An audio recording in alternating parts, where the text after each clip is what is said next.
Come on, man. What are we talking about? Right and wrong. Come on, man. What are we talking about? Right and wrong. Corn Pop was a bad dude. Whoa. Corn Pop was a bad dude. Whoa. Come on, man. What are we talking about? Right and wrong. Come on, man. What are we talking about? Right and wrong.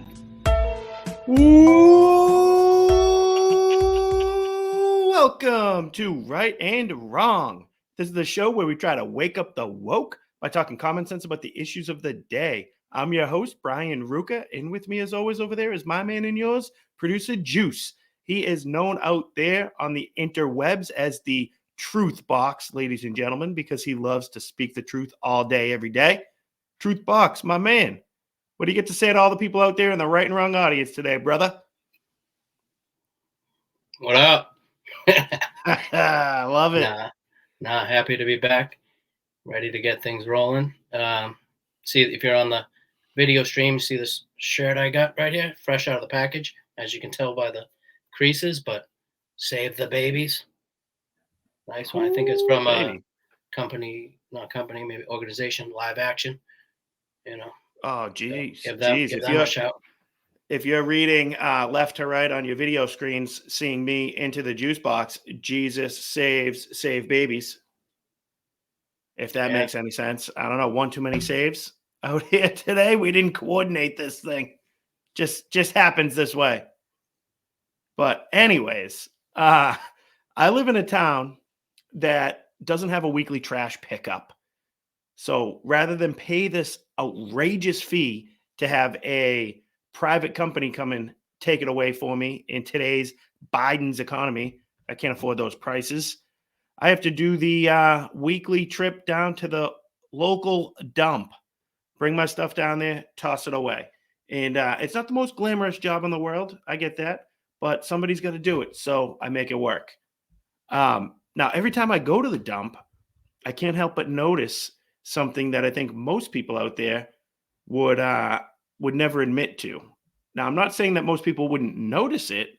What I'm saying is most people would feel weird after they noticed and then revert back to ignoring it and just moving on.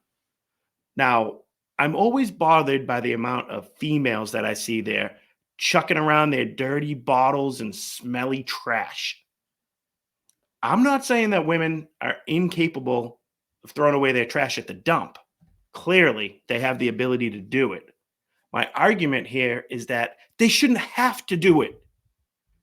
Honestly, every time I'm there, I think, what kind of husbands are these ladies married to? In what world is the female in the relationship getting up and saying, all right, hon, can you, feed and dress the kids? I'm going to go make that trip to the dump now. Now, look, there are certain things that men in relationships are just supposed to do. When you hear a strange noise in the middle of the night, it's the man's responsibility to go investigate that noise. If you have a dead mouse in the basement, it's the man's job to dispose of that dead mouse. And believe me, I've had to do that twice in the last 2 weeks. Not my favorite thing in the world to do at all. I sit there and I'm like, it'd be embarrassing if you guys watched me try and do this. But I got to do it. What am I going to do? Make my wife go do that? No. Now, instead of living in a world with a bunch of husbands that do that type of stuff, we live in a world with a bunch of husbands that would rather join the Finer Things Club with Toby, Pam, and Oscar. They'd rather do that than embrace their roles as men in society, in today's culture, in today's world that we live in. Ben Shapiro's most famous quote is, "Facts don't care about feelings," and that couldn't be more accurate here. When a man and a woman dance, and I mean like legit dance, the man has to lead the woman or it won't work. The woman has to follow. The man leads, the woman follows, or it doesn't work. That's just the way it is. Facts don't care about the feelings. In general, I believe there's an exception to every rule. You know, the old I before E except after C thing. But the majority of successful relationships are the ones where the man is strong enough and trustworthy enough to lead his family, and his wife is strong enough and trusting enough to follow his lead. And in my opinion, he's smart enough to not make her go to the dump. And with that being said, I do think it's time to welcome in our good friend, Mr. Ric Flair, because guess what? It is showtime, baby. Woo! Showtime! Woo! Woo!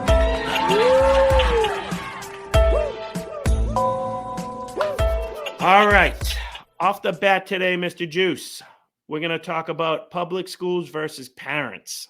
I know this is something you're very passionate about, right? You got it right. I love that. Now, we all know that this is the battle of our time. We see it all over the place. School board membership, votes have been crazy all across this country for a while. It's the whole reason why Glenn Youngkin is the governor in Virginia right now, because it was all about the public schools there and what was trying to be hidden and trying to be covered up. You know where I stand on this. I moved out of state for a whole year trying to avoid the Boston public schools. So what was that a book again? Joseph's Big Day or something? Oh, it was brutal. Sorry. Yeah, that was terrible. The kid, the non-binary kid the whole time. Horrible. I can't remember now. I don't know the kid's name. Notes.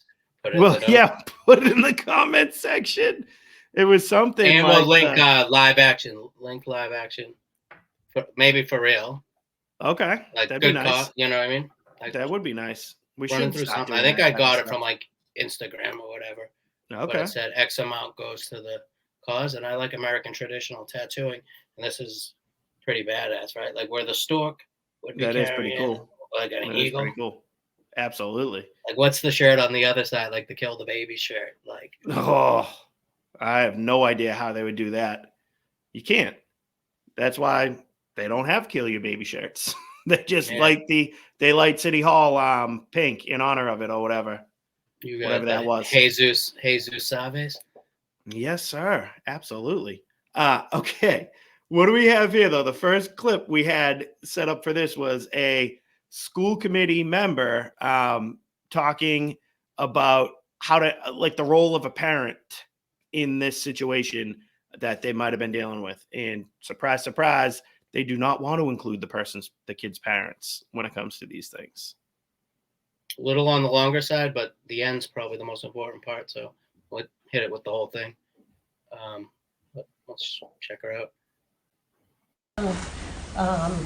I don't think parents should be notified simply because society assumes that every child has a well-meaning family culture that is accepting of this. Sometimes the worst thing you can do is involve a parent in some of these issues based on their own beliefs and their own culture.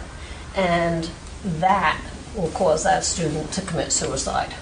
If you tell a student who's trusted you, who has come out to say that I'm lesbian, and you now go back and tell the parent, that child has no faith in that school system ever again and will never come forward with any information.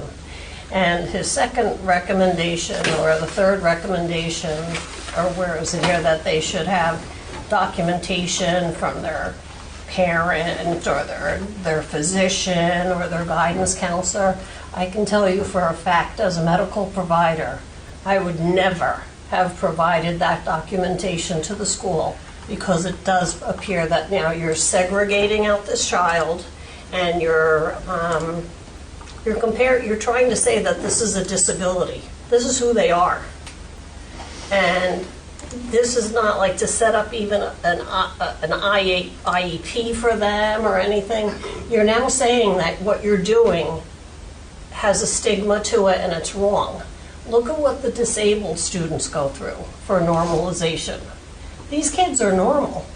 These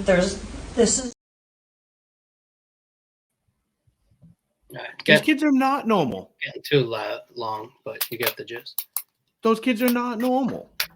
Like, why is she trying to act like it's like it's like just wanting to normalize it, basically. Seems She's like like, everything ends in suicide, though. Every option. yeah, of course. And Like, the how end of could the it clip, not? she's like, at the end of the clip, she says, like, oh, well, then you'd have to contact authorities if there is a suicide. Well, actually, you wouldn't contact them. Like, and it's like before, it's like if you tell the parents there's suicide, like, there's no Yeah, other thing. You could never yeah. have a good parent that's actually going to help in this situation.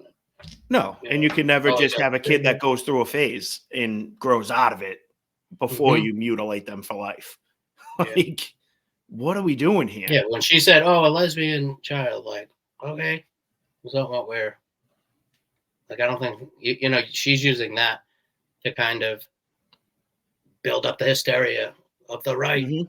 like saying like, "Oh, this lesbian." Like, no, no one was talking about Yeah, just a lesbian. We're talking about the one that identifies as a cat trying to get exactly. breast lopped off. Like, if Yep. you explain it, if she explained it more, people would be more be like, "Yeah, of course we're trying to prevent Yeah. that." But it's like it's like this word salad that we play all the time, and it aggravates me.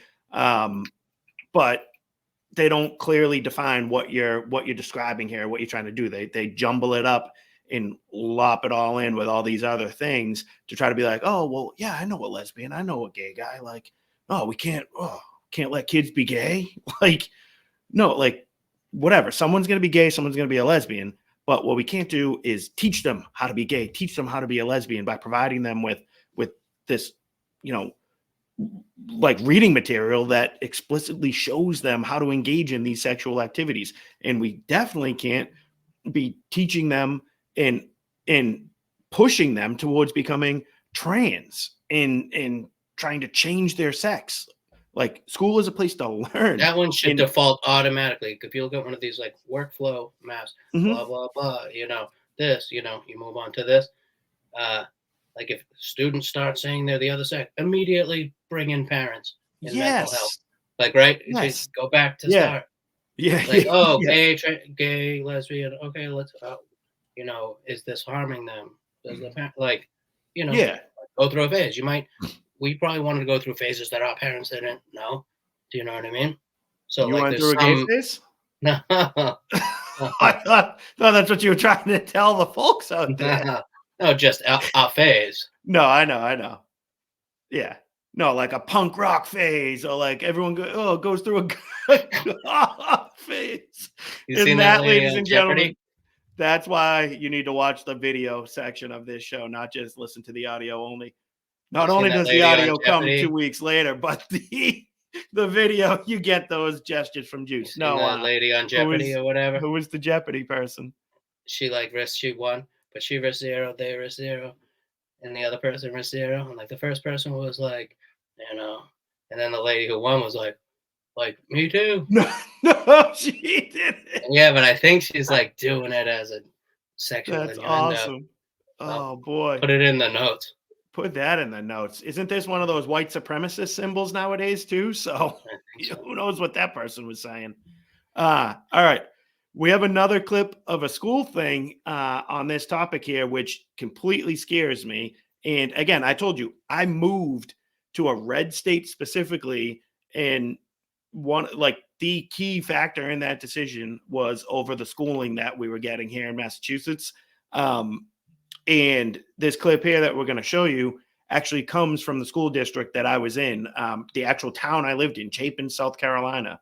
And this is a student speaking out at a school committee meeting just the other day. So a friend I have that still lives there sent it to me, and I knew I had to show it on the show here to the rest of you guys. So you got that for us, Again, Juice? yeah, I got it again on the longer end. So let's like watch, get the premise, and then you summarize the end of it. As the guy in charge of the show, you should give me a couple timestamps on these. Telling me to edit them a bit. When I don't Go along. timestamp you, it means we want the thing. I know. All Long right, you want clip. all 3 minutes? All 3 Larry. minutes. This will be our longest one. Here we go. 3 minutes. It's worth it. Here you go. Long clip, Larry. I'm a student at Chapin High School in my senior year, and I have attended schools in the Chapin cluster since kindergarten. This is the first District 5 board meeting I have attended, though I did watch the public participation portion of the meeting that took place on January 8th. I was inspired to come and speak today by my English teachers. In my high school years, I have come to know most of the teachers in the department and found that they are a brilliant and kind group of people who truly do act in the interest of every student. I hold the utmost respect for them, and they have taught me so much in academics, extracurriculars, and lifelong ethics. I am incapable of fully understanding the stress and responsibility felt by teachers, parents, and the members of this board. I have no years of experience being an educator. I have no college degree. I am not a parent. I am barely even an adult. I am just a high school student. I am here to make a point about the dangerous consequences of book banning in public education, but I first want to share some of my background so that you may get an idea of why this is so important to me. I'm fortunate to have both my parents present and involved in my everyday life. They support me, care for me, and I live a comfortable life.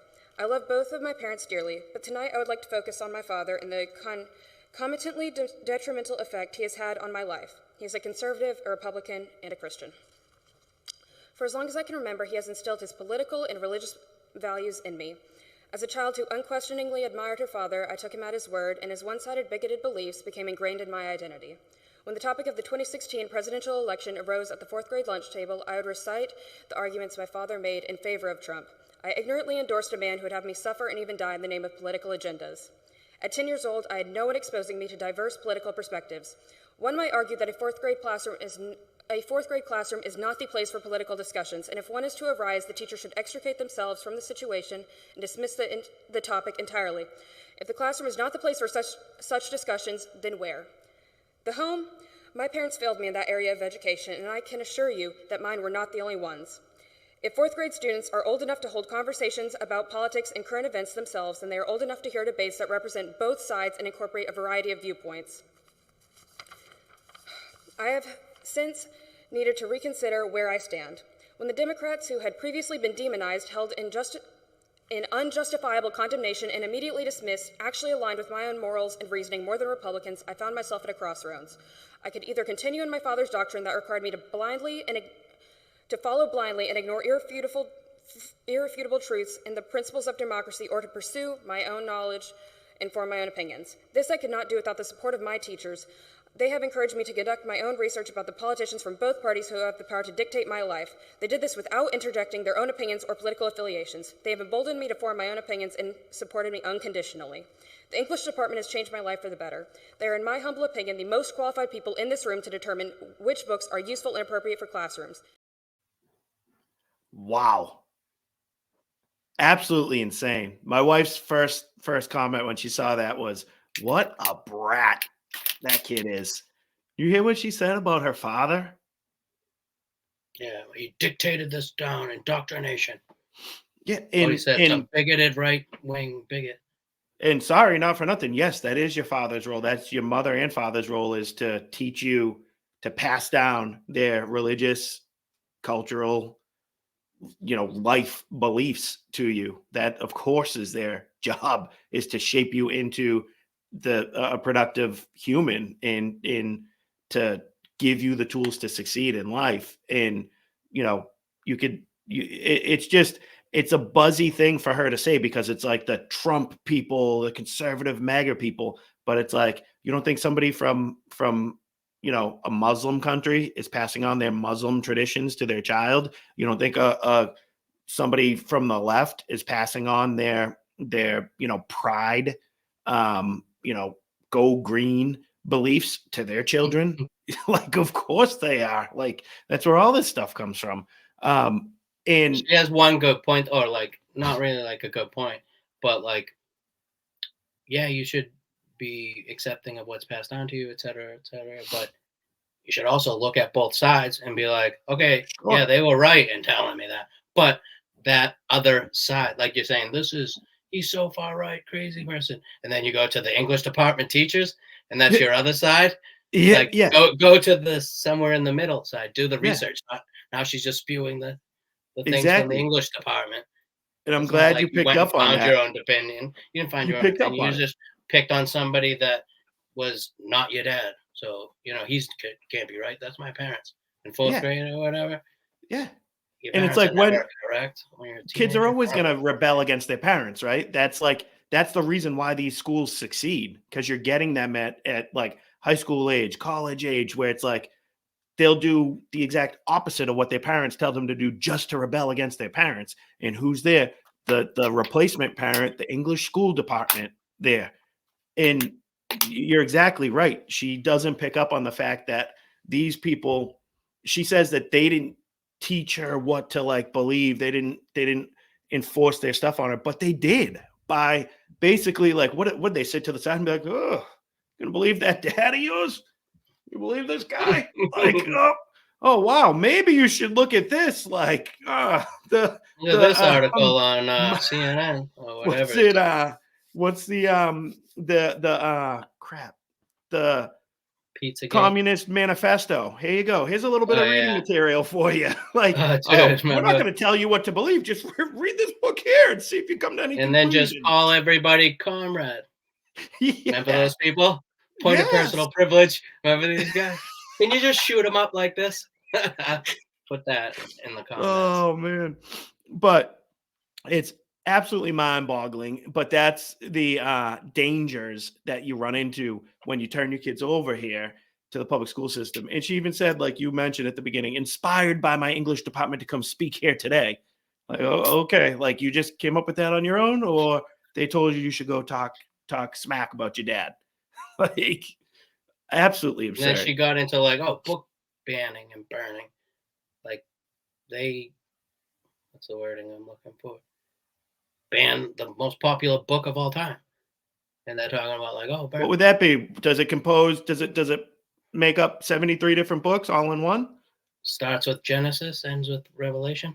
Oh, right? Yes, that one. Yes, that would be the Bible, ladies and gentlemen. Yeah, of course books are banned. Like, can you read Mein Kampf in school? Are they giving that to people in that Hitler's manifesto? Like Mein Kampf. Thank you. The Bible, like plenty of other books. So get out of here with that. We want things that are going to be productive for children, productive for kids, not teach them how to be a gay, lesbian dance theorist when they grow up. Jimmy's first vagina. Yes. Yeah, exactly. We're gonna keep moving though. Yeah, let's move it along. We'll go to an issue that's pretty big right now. Obviously, we have a border bill that tried to get passed through Cocaine Mitch in the Senate. He kind of gave it a little bit of a thumbs up, but it's dead on arrival in the House by Speaker Johnson, thankfully. And it's basically like boils down to this story that's been going on for a couple of weeks here now. But I like to think about it as Texas v. Biden. And it's you guys have heard about this. Like I said, it's been going on for close to a month now, probably. But, Texas is trying to protect their own border, which borders Mexico, and because they're left defenseless by the Biden administration. And Biden sued them, took them to court, went to the Supreme Court even over it. And it was determined that it's the federal government's responsibility to enforce the border, not the individual state. And basically Texas is like, F you guys, like, come stop us. Like, we're going to do what we got to do. And rightfully so, they should. Governor Abbott has been sending, fire. I don't even know the word I'm looking for. Writings. Like, he sent a great correspondence. There you go. That's a good one. Correspondences. He sent a great correspondence to Biden, basically being like, "You're not doing your job. Like, I'm going to do it for you. Then come get me." How do they do the part where I'm jumping the gun? Maybe I was zoned out for a little second, but like, and we need to move along a bit. But like, all right, he sends the stuff. You're not doing it. I'm going to do it. But then they say like, you have to take it down. Like, how could that ever be the answer? It's one thing if you're like, all right, hopefully they just go around. We want them to come in. But how do we ever have the gall to say, we're ordering you to take down the helping of, using your funds to help secure this border? Yeah. And they say you have to take it down. No, it's crazy. It's crazy. So we got a nice clip of Senator Cruz kind of talking before the bill was actually released. So we didn't know what was in it yet. And he basically just gave like a nice fiery Ted Cruz type of address about, Republicans being dumb. Like, don't fall for this nonsense, basically, was the gist of what he had to say on it. And it's great. I love it. And Senator Cruz is always he has the flair for the dramatic, I guess. But if I had to make a top 5, he'd be a first pick for me. Oh, absolutely. As a senator, right? Absolutely. Yeah. Actually, I heard them saying today real quick that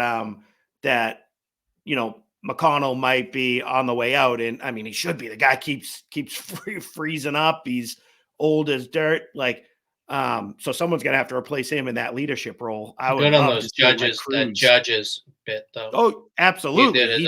But this deal is absurd though. It's ridiculous, and just whether it's right now or in a year, like the guy, he's not going to be there forever. He has to move on. So I would completely be in favor of like Cruz stepping in and taking over the leadership role for the Senate. I always mess up. Like, I know like the names and what's happening, but I don't like if you gave me just a person, I wouldn't know who was who always. Like I know Ted Cruz, but yeah, like is Mitch McConnell the one with like the jowls? Like yes.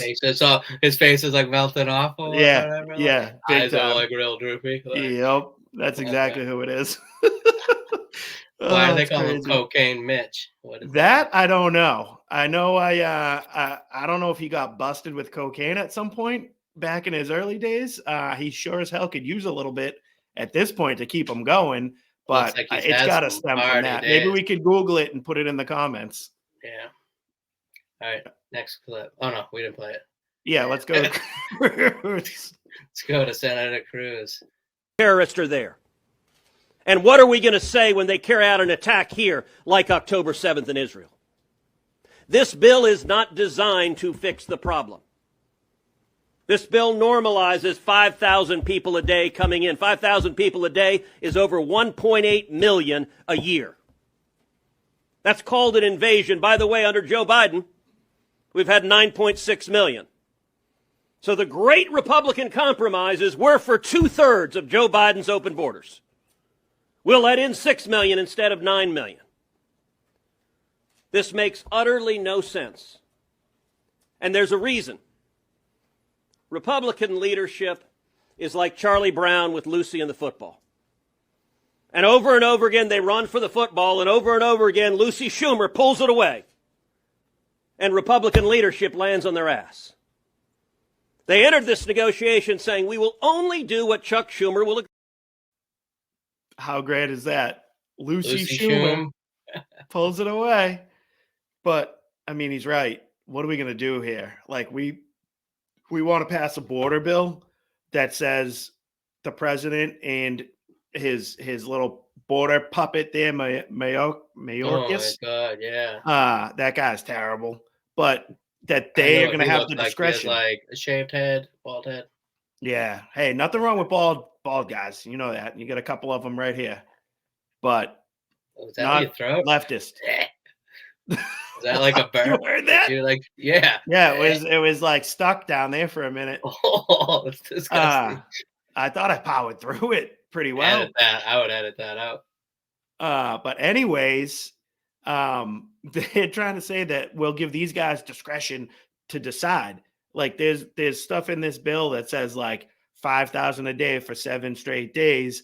Then they could invoke this like, halt at the border, basically.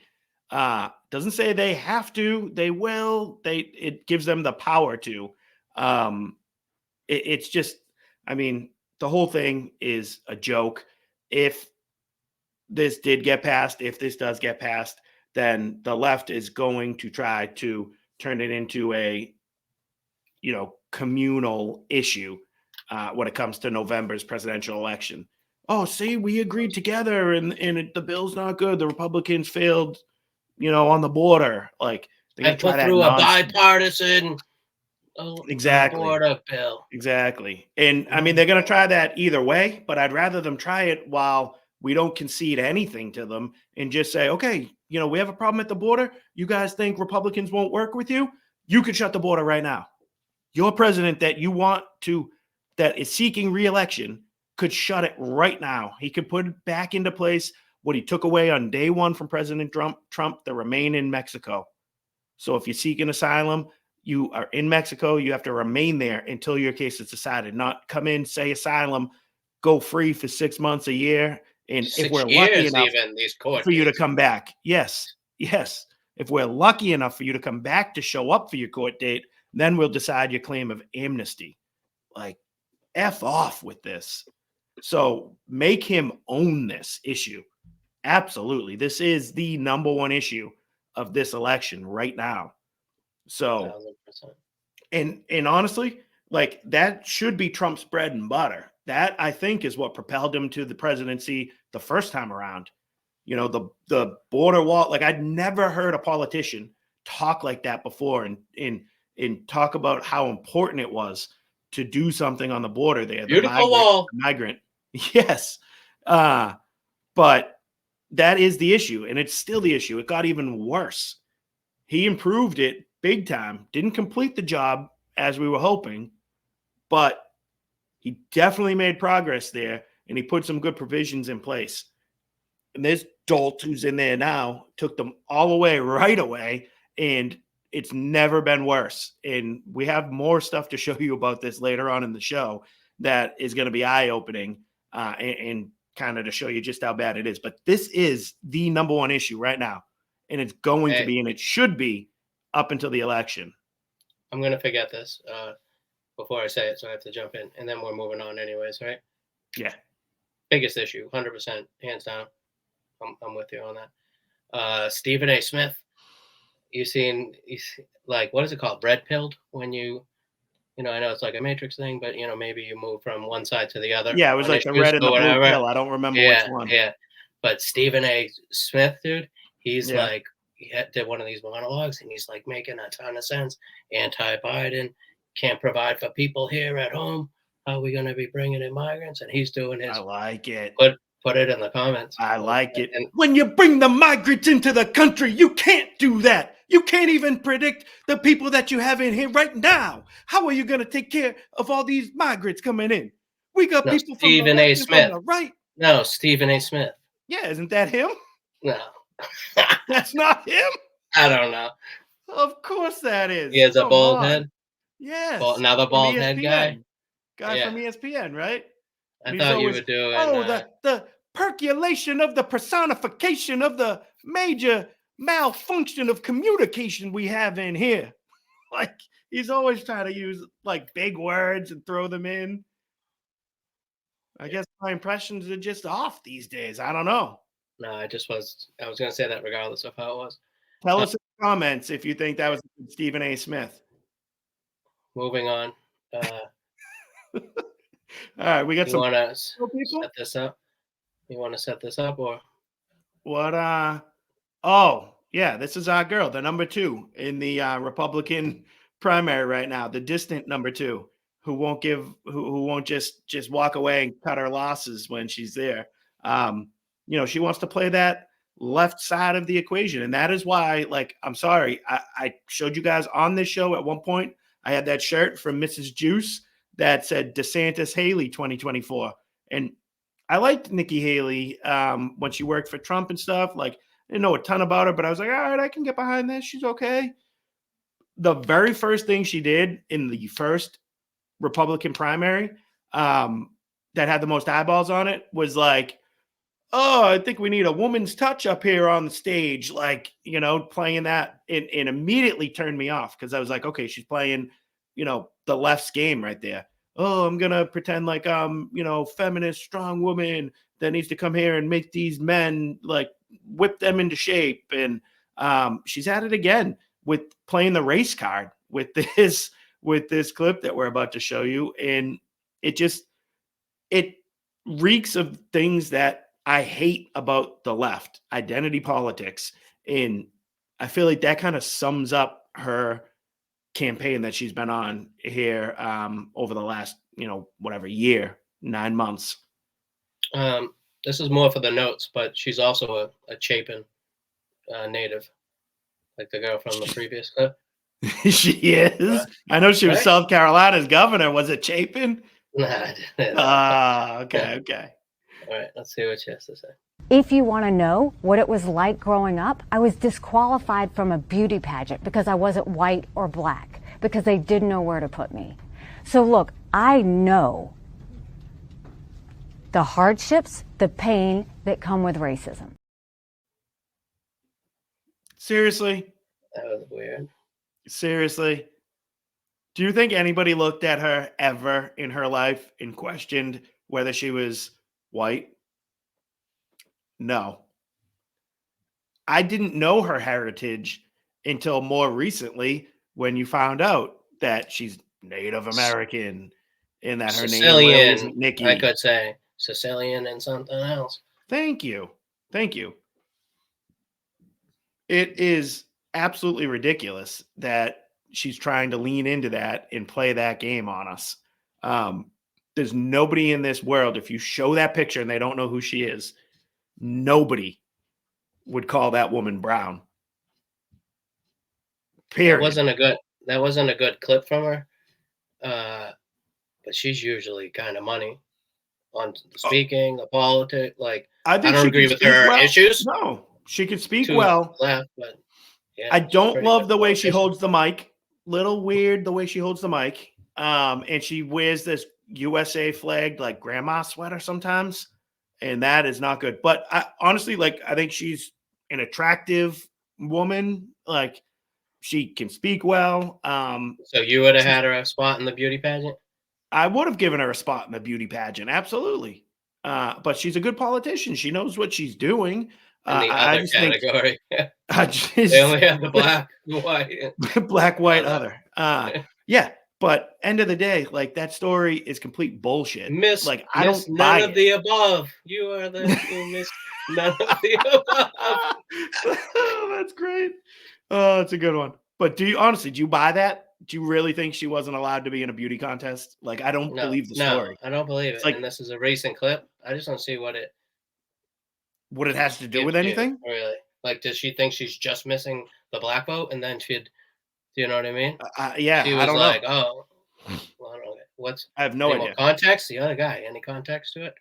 No. It's just her trying to pander to a certain segment of the population out there. Yeah, let's move on to. I love this. This is hilarious. Oh, this is your favorite politician. MTG. No, my favorite guy is your girl in Georgia. My favorite guy is Cruz. Yeah, Cruz is great. But she's out of control, but incredible. What was this? Do you wanna set it? Oh yeah. The Ilhan Omar stuff, which is you guys have all seen, at least heard of this, right? Juice, what do you got? Sorry. No, you give us this. I'll give an opinion after the clip. Okay. No, I'm just kind of rude to me. I asked you to tell them, and I'm just oh, I got it. But she kind of says it in here though. We all know Ilhan Omar has always been like a plant, right? She's out for Somalis. Obviously. Her policies are disastrous to the U.S. One of the worst out there, right? Horrible. One, she shouldn't. After this, let's talk about it afterwards, because she kind of says some of the stuff, the most derogatory, defaming. I don't know. Let's listen to the clip and then react. Shout out to MTG. Censuring Representative Ilhan Omar of Minnesota. Whereas elected members of Congress take an oath to bear true faith and allegiance to the United States without any mental reservation or purpose of evasion. Whereas Representative Ilhan Omar took an oath of allegiance to the United States upon becoming a citizen, declaring, "I absolutely and entirely renounce and abjure all allegiance and fidelity to any foreign prince, potentate, state, or sovereignty, of whom or which I have heretofore been a subject or citizen." Whereas on January 27, 2024, Representative Omar gave remarks at an event in Minneapolis in which she made treasonous statements. Whereas Representative Omar said she has spoken to many Somalians who asked her to intercede for the Somali government by pressuring the United States government into certain actions. Whereas Representative Omar assured the Somalians she spoke to, the U.S. government will only do what Somalians in the U.S. tell them to do. They will do what we want and nothing else. They must follow our orders, and that is how we will safeguard the interest of Somalia. Whereas Representative Omar continued, for as long as I am in U.S. Congress, Somalia will never be in danger. Its waters will not be stolen by Ethiopia or others. Sleep in comfort knowing I am here to protect the interest of Somalia from inside the U.S. system. I can't assure you guys that I did put a timestamp on that one when I sent it to you. Great clip, though.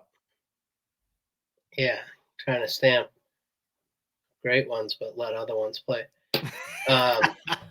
Like, how is that, not just, all right, obviously you should be kicked out already. Because, like, it's a speech. You see the speech. Yes. Like, she makes a speech. It's not like, she gave a could this speech have been in a an email? foreign tongue talking about how, like, she supports the Somali government from within here in the United States. How isn't that our own race? at minimum, immediate out Yes. of Congress, right? Yes. Then, like, actual penalties. And MTG's just calling for a censure of her, not even for, like, the removal of her. What did she say? The congresswoman or senator from yeah, that's great. One small gripe, and it's not with Marjorie specific. It's with our form of government, and just our legal system, our people in the professional, world in government. I'll say, stop talking like that. Like, why do we have to talk with heretofore?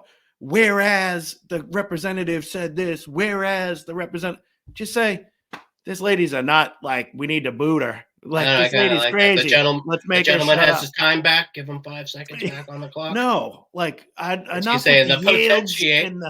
I don't know what that means. I mean, not potentiate. What's a potentiate? Potentiate means like to make something happen. Well, it's crazy. Okay, let's move on. We gotta go. Yeah, moving. All right, let's keep it going. Who do we got next? The future Mr. Super Bowl winning quarterback? Mr. Irrelevant. Mr. Irrelevant, Brock Purdy. It's a testament to God and where he's taken me in life. I've never been the biggest, the fastest, the strongest, or any of that. I feel like I've always sort of had to fight for what I get and work for what I get. But God's always given me an opportunity, whether that was in high school, college, and then obviously in the NFL. Getting drafted last, people, overlook you and all that kind of stuff, and then all you need is an opportunity, and when watching, see what he does. I put my faith and trust in him, and he's gotten me where I'm at. So when I'm down 17 at half, honestly, I'm just like thinking, like, all right, God, you've taken me here, and win or lose, I'm going to glorify you, and that's my peace, that's the joy, that's the steadfastness, that's where I get it from, and that's the honest truth. So I leaned into that. Love that. I love how he didn't go to, when I'm in the middle of the down 17, like he goes, either way, I'm going to glorify you. He wasn't going to say, please help us win this quarter, right? Like, I got nervous the first time I heard it. I know, and then he was like, there. And he was like, either way, I'm going to glorify you, appreciate this opportunity type thing. Instead of like, dude, we could use a couple turnovers here in the third. Yeah. Yeah, if you don't mind, throw a couple. No, it was great, and I love it. We've been having some good stuff from the NFL players we've been highlighting recently, and it's a breath of fresh air to see. So that was a good one. He's showing up in the Super Bowl on Sunday, so if you're looking for somebody, maybe you go his way. But I think Mahomes is a outspoken Christian as well. So good job from both QBs going into this one. Who we got next? Number 46. Yeah, Biden bumbling. Oh boy, this is pretty recent, right? Oh, not even like bumbling, just like not saying anything, just being himself. Yeah. I don't want to. Well, maybe choose my words. There's some movement. There's been a response from there's been a response from the opposition. But yes, I'm sorry, from Hamas. But it seems to be a little over the top. We're not sure where it is. There's a continuing negotiation.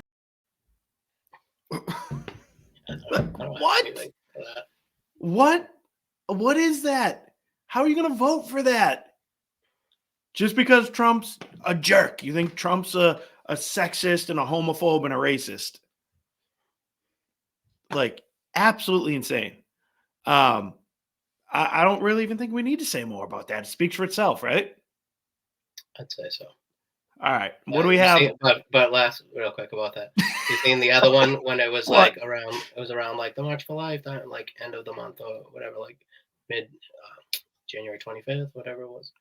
And he says that he's at like a speech rally. He's doing like a women's rights type thing. He's like, "Whatever happened, you mess with the women of America." Oh yes. And then like the audience is like, "Woo!" Yeah. They had like sign and like cheering. And they, The like, women he didn't of say a word. No. Yeah, didn't say a word. Like, terrible. Ugh. All right. We can set up this last one. Last but not least, we have, and again, like I'm sure it's already kind of had its 15 minutes of fame on the internet here, but our boy Ben Shapiro was the part of, he was featured in the #1 rap song in the country, or just Billboard #1 song, right? I don't know anything about music, so I don't know if it gets separated into category. I don't think it does. Does it, Juice? I think there can be a #1 of the whole thing, and then a #1 country, and #1. Okay, okay. Know? Yeah. And then it follows up, and then the real overall winner. Okay, perfect. That helps. That's what you're here for, man. I don't know though, where this is. I mean, I know that it's. It was the #1 song on iTunes and on the charts, Billboard charts. It's called "Facts" by Tom McDonald and featuring Ben Shapiro. So we're gonna give you a little clip of do a Casey Kasem bit. Do a Casey Kasem one. Oh, coming in on the charts here at #1 is a man by the name of Ben Shapiro. He came to us here on a featured track, and we'll get right to it. I'm Casey Kasem. I'm the man who don't respect. Let's look at the stats. I've got the facts. My money like Lizzo, my pockets are fat. Homie, I'm epic. Don't be a wap. Dog, it's a yarmulke. Homie, no cap. Look at the graphs. Look at my charts. You're blowing money on strippers and cars. You go into prison. I'm on television. Dog, no one knows who you are. Keep hating on me on the internet. My comment section all woke Karens. And I make racks off compound interest. Y'all live with your parents. Nikki, take some notes. I just did this for fun. All my people download this. Let's get a Billboard #1. This ain't rap. This ain't money, cars and clothes. We ain't selling drugs, we ain't gonna overdose. We ain't pushing guns, ain't promoting stripper poles. We won't turn your sons into thugs or your... That's classic. He says he makes money off of compound interest. Oh man, it's a yarmulke. Oh, that's that's incredible. No cap. Now, you know where I feel. I've grown, like, believe me, I've listened to rap my whole life. I grew up on the gangster rap in the 90s, right?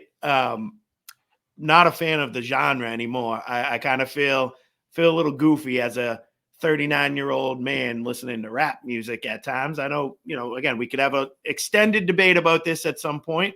But I appreciate the fact that this song in particular is at least like trying to be like, we're not promoting like drugs and guns and turning your daughters into hoes, like, which is usually the theme of most rap music when you get right down to it. So as funny as this was, that they actually did become #1, I also don't hate the message coming from that one either. So it's kind of cool. What were your thoughts? Yeah, it's like, it's super cringy, but like I like the hook, like, and I like the beat, but like it's like, I think there's been more and more like conservative hip hop that's like pretty good. I just think like Tom McDonald's like look is a little much, You I know? hate it. Like, I and absolutely hate it. Too over the top. Like, It's cringy. It's cringy for me, but good. Like, yeah, you know, if that takes a spot from somebody else, then I'll take that. absolutely. You know? I'm not like seeking out Tom McDonald's album or whatever, but whatever. It was, you know, it was Did you see? It's supposed to be tongue in cheek, but like there's actual some quality to it as well. Yeah, exactly. Did you see Shapiro was calling himself Dr. Dreidel on the internet? That's funny. That's funny. His Yeah, verse was that's so good like stuff. do. Oh yeah, Right? yeah, Like absolutely. like reading it. I said no cap. This is a yarmulke. Ba, ba, Yeah, ba. and that's just how he talks, anyways. He's always like like Carry the one. Yeah. yeah. Compounded. It was like and of course, like, and they're openly saying that it's like they're doing it as a joke and to try to mess with people basically, and it worked. Like, at least it I got think people's the attention. point is that people are sick of that type. Just You know what I nonsense. mean? Stealing the Yes. store, running Yes. amok. Exactly. Still can like hip hop. Exactly. All right. Awesome. You ready to bring this thing home with our final segment of the day? What's this one called? The Come On Man segment of the day. And we like to tell people, Juice, right? This is even though we're going to show a clip of somebody, we're going to bring you something of somebody doing something, saying something so ridiculous, so absurd that we, you know, not much we could say to them other than all the making fun of that we're going to do to them. But there it is. Come on, man. Come on, man. Exactly. Thank you. That's what we would like to say to them, because there's really nothing else you can say. So we got a couple of short clips here, but they're all on message for what we want to talk about. So this goes back to what I mentioned early in the show when we were talking about Texas v. Biden, the border crisis, how this is the number one issue in our country right now, and I think should be the number one issue from a Republican point of view to try to successfully win this presidential election coming up. It's what's going on in our country. We are being flooded with illegal immigration, with legal immigration, both of them, both of it. But we're just being overrun, basically. And we just can't support it. We literally can't sustain it, can't support it. We talked a lot last year about Ron DeSantis shipping people up to places like Martha's Vineyard here in Massachusetts. Yes, but you get it. There's like a Dropkick Murphy song. You ever heard that? Shipping up to Boston. Okay. I forgot my leg. You heard that song before? Love it. I have not. Right, let's jump into it. Okay, but it's the issue of our time. So we have the Massachusetts governor, Maura Haley, doing a little interview, a Zoom call, of course, where she's in her own house because she probably didn't bother to go out and do it in person. But she's talking about the need to house migrants here in Boston. So, Juice, you want to give it to us? Guys, okay? Because I'm committed to this. Little kids need to be able to breathe clean air. They need to be able to access swimming pools. They need to have lifeguards there who are going to teach them how to swim. And they need to have activities. I don't know what we're going to do for a couple, 3 months. I'll call universities. I'll call other places. I don't know what we're going to do for a couple 3 months. Just slip that in there. No, if you go back, you'll see that I said 3 months. Oh, yeah, a couple 3 months. And then what about the other thing too? Like, these kids need all kids need access to swimming pools and lifeguards. Can't grow up without clean air. What? What are you talking about? And meanwhile, we have something coming in live though. We got live looking down at the border. Let's see. Let's go to our border reporter. All right, let's do it.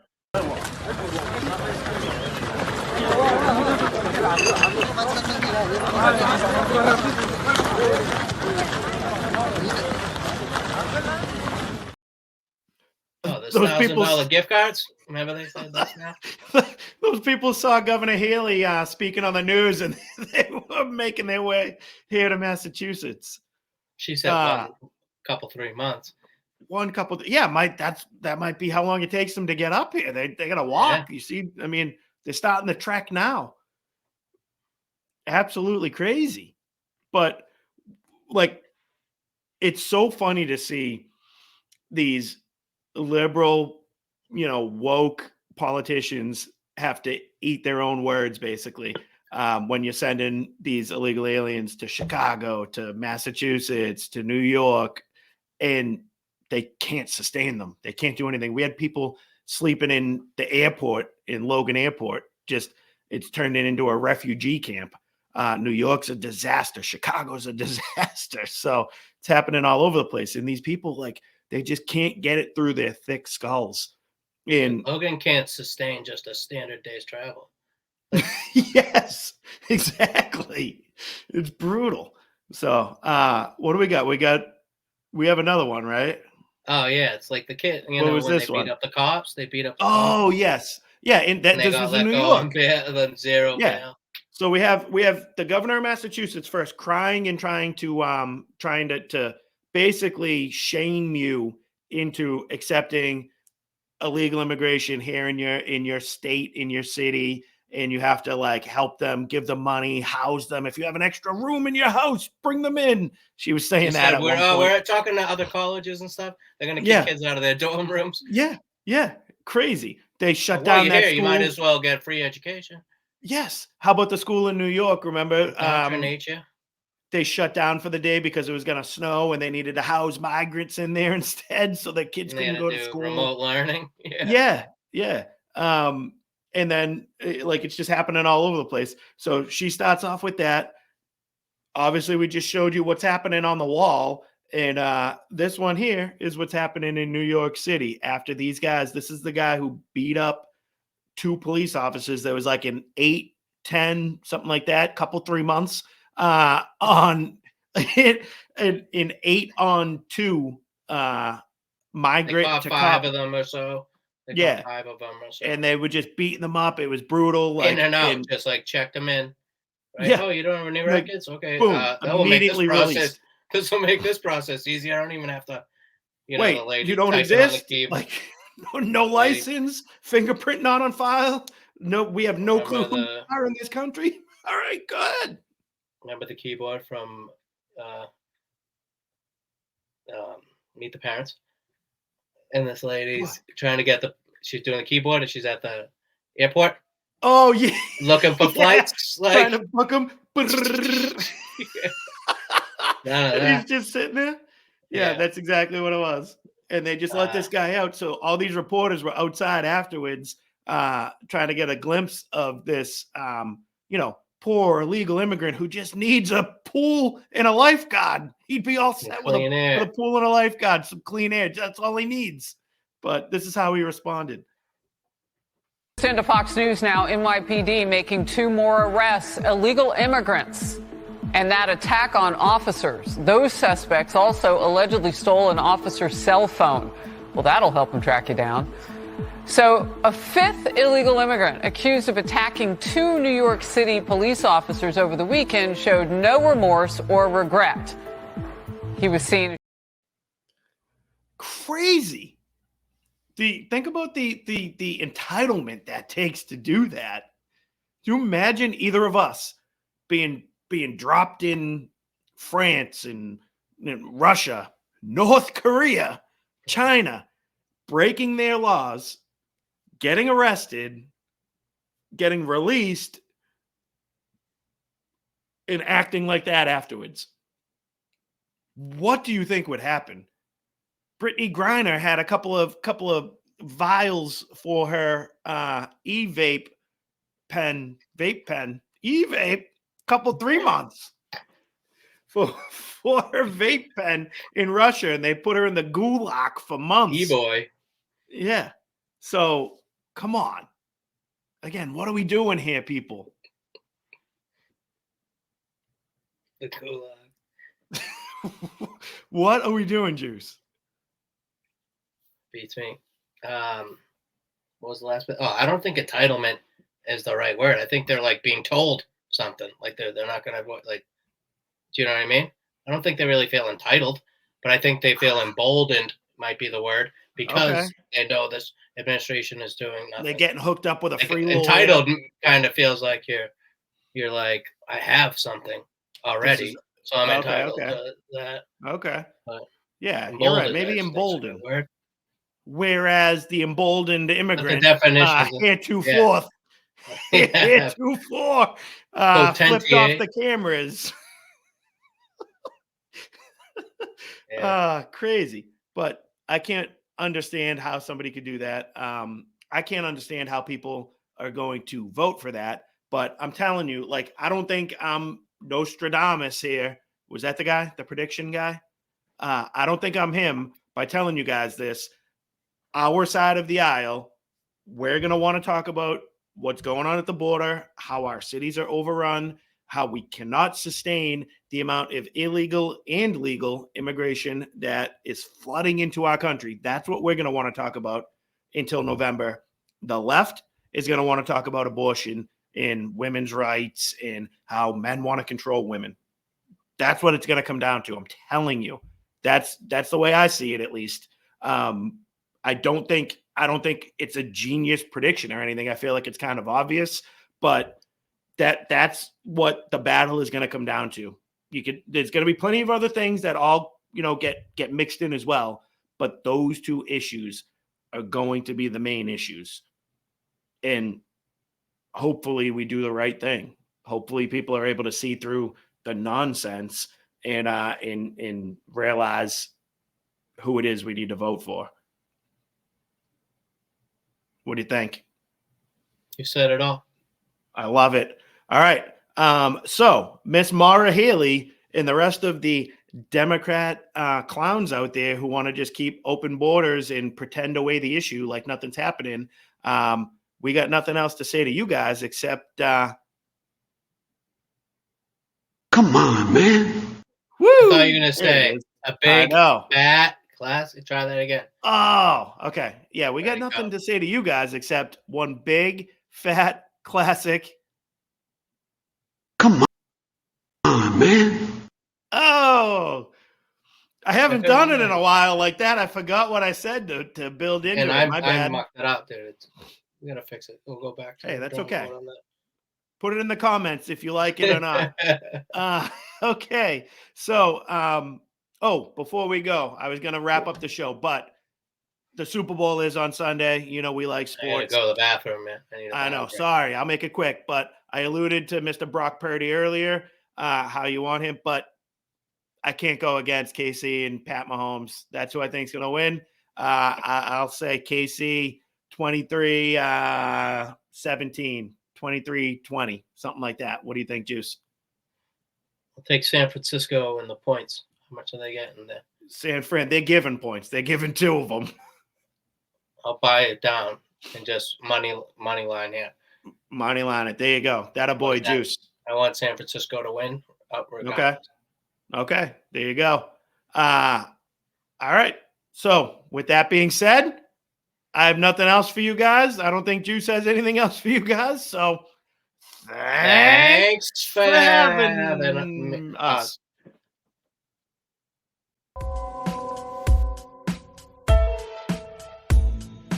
The Right and Wrong Show is produced by Juice. Executive producer, Juice. Audio mixer is Juice.